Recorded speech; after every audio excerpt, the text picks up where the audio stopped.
I love this question by Adrienne Marie Brown. How can we define success so that it's more about honoring our ancestors and future generations to come than we know about wealth or professional acclaim? She goes on to ask, how can we, the future ancestors, align ourselves with the most resilient practices of our species? What a beautiful question. How can we, the future ancestors, align ourselves with the most resilient practices? I grew up in Oak Park, Illinois, and just around the corner from here. But I moved to Boston a long time ago now, in the year 2000, to attend college and get a degree in hand drumming, of all things. Anyone else have a hand drumming degree? Okay, so it's just me then. All right. I was following this dream that I had at the time of being a touring musician. I wanted to travel the world playing with some famous band in a different city every night of the week, playing to crowds of thousands. And I remember particularly my last semester of school, getting nervous looking ahead to graduation and trying to picture the life ahead of me, what it might look like. And it was in that last semester that one morning I walked into one of the classrooms in the basement where the percussion department always is. And I walked into this basement classroom and saw two of my professors there having a conversation with each other. And one of them was talking about his schedule. He had just come back from a 2-week concert tour of Morocco, playing with some incredible Middle Eastern band. And he was just about to head out that afternoon for another 4-week trip in Europe, touring with a group called Simon and Garfunkel. Oh, you've heard of them? Yeah, me too. I remember that he pointed to his suitcase, which was sitting open in the corner of the room there. And I remember looking at that suitcase and being jealous that the suitcase even got to go on this trip with him. It was this incredible symbol of success, looking at that bag, looking at this tangible symbol of his travels and the groups he was playing with. I was so excited, I kind of interrupted their conversation a little bit, and I said, "Are you so excited that you can't even freaking stand it?" And I said it just kind of like that, with zero chill, as the kids would say. But he just looked at me and he shook his head and he said, "Man, I just want to go home and see my kid." Now I'm going to be honest with you. In the moment, I didn't say it. But what I thought was, surely your kid is not as cool as Simon and Garfunkel. But I was, to be honest, a little embarrassed by how tone deaf I'd been to this conversation they were having. That suitcase just a minute ago had been the ultimate sign of success, but it carried a very different weight all of a sudden. The reality of his life was more complex than I had known at that time. This man knew the value of music as much as anyone I have ever met. He knew the power of music to bring people together and to transform hearts and minds. And even still, he struggled to balance those values with the values of his home and his relationship and family. My unfolding sense of true success these days, my unfolding sense of a life well lived, is that it is, first of all, a journey and not a destination. And that it is, second, an increasing embrace of our values, even in the face of increasing complexity. This reminds me of a poem called Famous by Naomi Shihab Nye. She says, "The boot is famous to the earth, more famous than the dress shoe, which is only famous to floors. I want to be famous," she says, "in the way a pulley is famous or a buttonhole, not because it ever did anything spectacular, but because it never forgot what it could do." Remembering what we can do, even in these times of dramatic and unpredictable headlines, even in the face of an increasingly complicated world, remembering what we can do in the midst of all that seems it must be done these days, that is the work of we, the future ancestors. Rabbi Tarfon spoke of this in the 1st century AD. He said, "It is not your responsibility to finish the work of perfecting this world, but you are not free to desist from it either.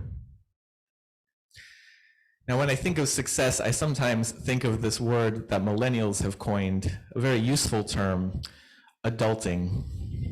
Adulting is a way of naming the daily successes of small things, checking things off the to-do list even when the to-do list is too long and there's not enough time. It is a way to celebrate when one accomplishes both the shopping of the groceries and maybe even the laundering of the laundry all in a day, especially if you fold the laundry when you're done, above and beyond. But we know in congregations like this one that success is more than checking off to-do lists. And we know that it's more even than professional acclaim. That success means coming together to take sides for justice and equity and compassion. My hope for my days, and for yours, friends, is that we can attend to the complexity of our times with our best selves. That we can root ourselves in communities doing our collective best to honor our ancestors and future generations to come. My hope is that we can set aside the overly simplistic stories we've been told about who we are supposed to be, set aside the stories we've made up along the way about what success is supposed to look like. I would set aside the stories we've been told about what our gender is supposed to mean. Set aside the stories we've been told about what kind of work has value enough, or whether systems of injustice are tolerable just because they are normal. Growing up at any age is about growing into our values, about adapting to complicated times with grace and with courage, and about remembering what we can do even in the midst of all that must be done.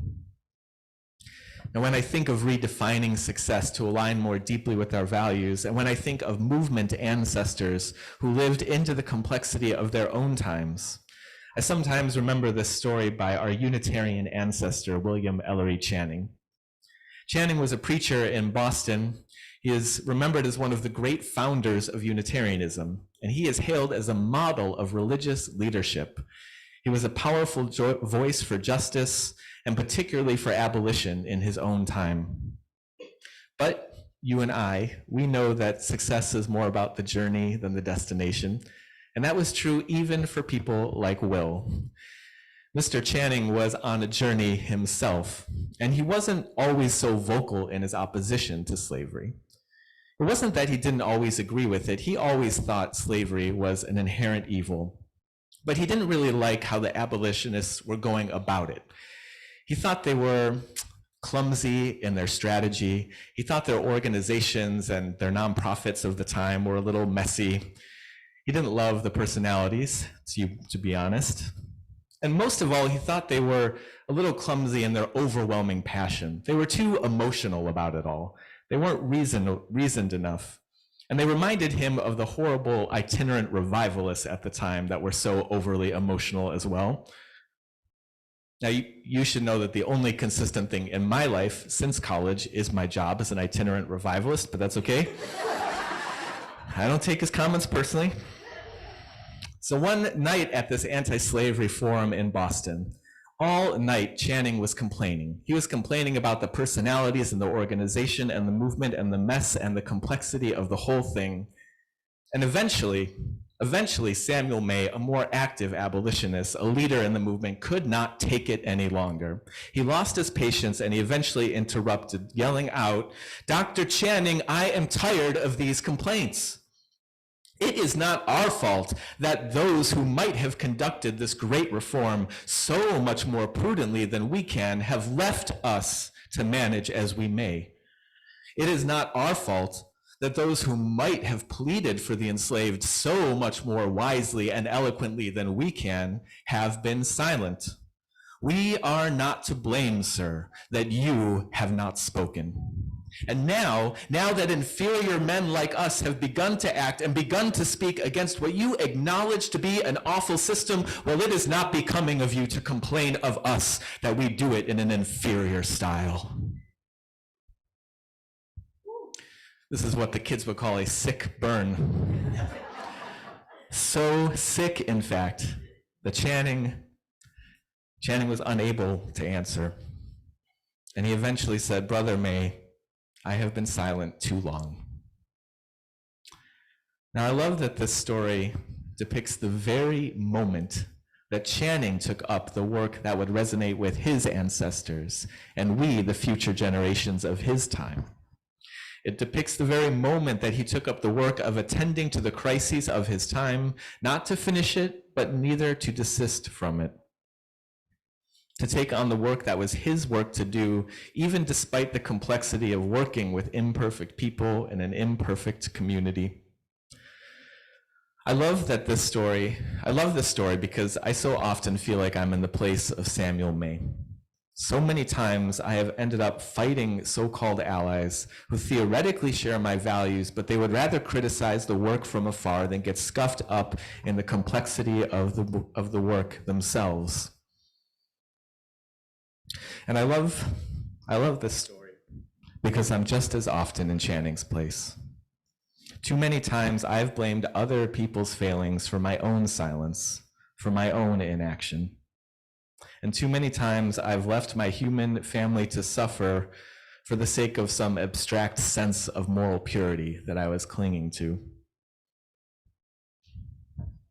When we speak of our ancestors, those who faced the complexity of their times, it is easy to look back with 2020 hindsight, to know who was the good guy and who was the bad guy, and to wash over the complexities that they faced at their time. But we know our children will someday tell similar stories of us. We know that the 13th Amendment that outlawed slavery eventually left an exception for those who were found guilty of a crime. And then suspiciously, our country began finding more people guilty of crimes than just about any other in the world. So that today the United States is less than 5% of the world's population, but has more than 20% of its prisoners. A report recently released by the ACLU found that last year, in the year 2022, forced labor in US prisons generated $11 billion in goods, while paying out an average of 13 cents to 52 cents per hour to those forced to work. Perhaps Channing had missed that day in school, that day when the teacher explained that even when we have hundreds of questions about how to go about our days, they still add up to something, even when simplistic answers are elusive. Our children will someday tell similar stories of us. They will tell a story of the 2020s, the time when things were changing fast, when the headlines were dramatic and unpredictable every day again, when climate chaos arrived with devastation in our cities and our neighborhoods, when a pandemic arrived and not only made clear but exacerbated the inequalities built into our systems. And they will tell of how premeditated wealth inequality made every one of these emergencies more difficult to address.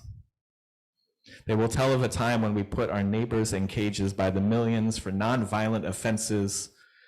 They will tell of how we institutionalized segregation by funding our schools based on local taxes, based on segregated wealth in the first place.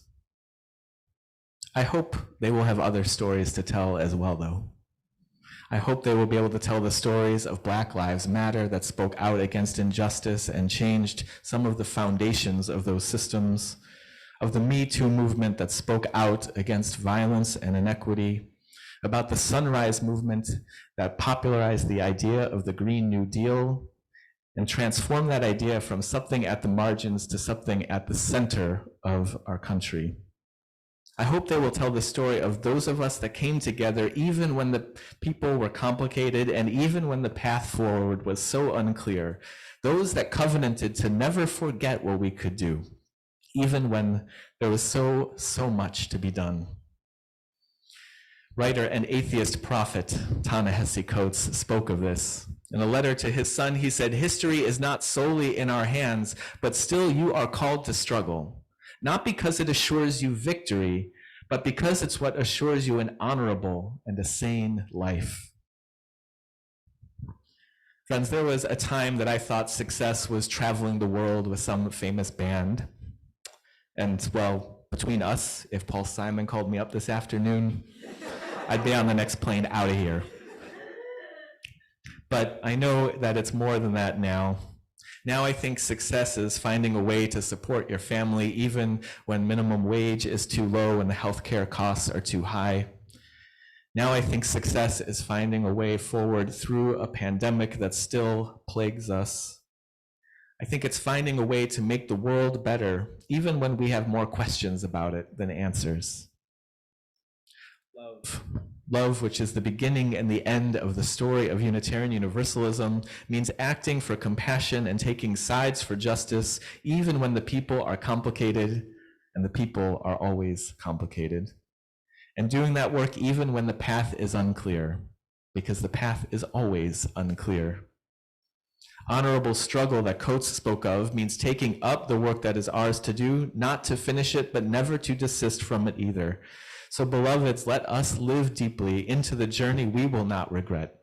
Let us aspire to the fame of the boot and the buttonhole, never forgetting what we can do. And let's love each other deeply, building up the messy and beautiful and holy communities that can accomplish together what we could not do alone, the communities and the work that make this life worth celebrating. May it be so. Amen.